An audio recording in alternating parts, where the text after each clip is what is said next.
At one time, all the people of the world spoke the same language and used the same words. As the people migrated to the east, they found a plain in the land of Babylonia and settled there. They began saying to each other, "Let's make bricks and harden them with fire."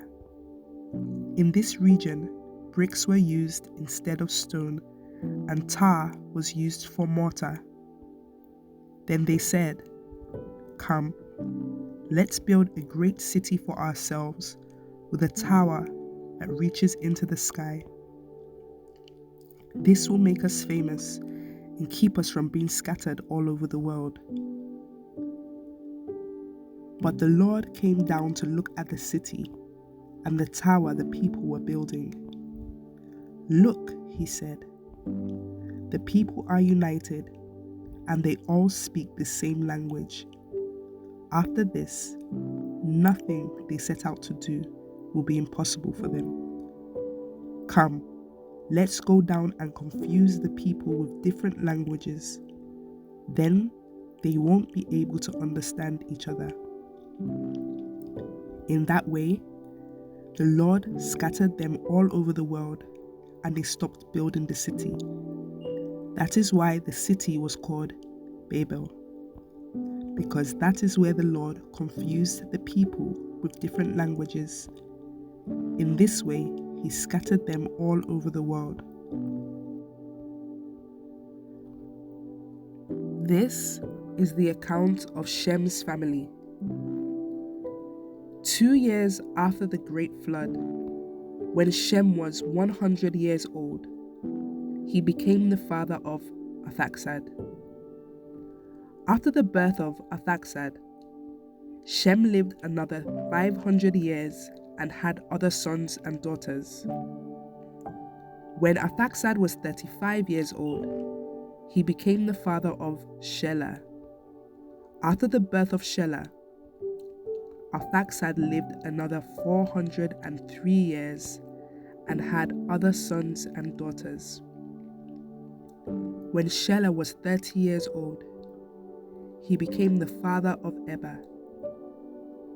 After the birth of Eber, Shelah lived another 403 years and had other sons and daughters. When Eber was 34 years old, he became the father of Peleg. After the birth of Peleg, Eber lived another 430 years and had other sons and daughters. When Peleg was 30 years old, he became the father of Reu.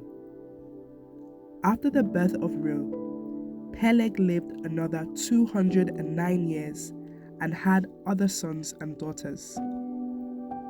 When Reu was 32 years old, he became the father of Serug. After the birth of Serug, Reu lived another 207 years and had other sons and daughters. When Serug was 30 years old, he became the father of Nahor. After the birth of Nahor, Serug lived another 200 years and had other sons and daughters. When Nahor was 29 years old, he became the father of Terah. After the birth of Terah, Nahor lived another 119 years and had other sons and daughters.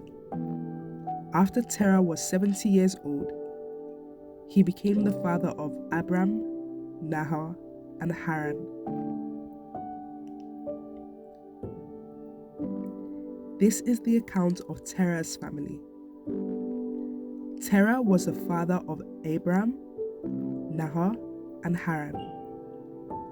And Haran was the father of Lot. But Haran died in Ur of the Chaldeans, the land of his birth, while his father Terah was still living. Meanwhile, Abram and Nahor both married. The name of Abram's wife was Sarai, and the name of Nahor's wife was Milcah. Milcah and her sister Iscah were daughters of Nahor's brother Haran. But Sarai was unable to become pregnant and had no children.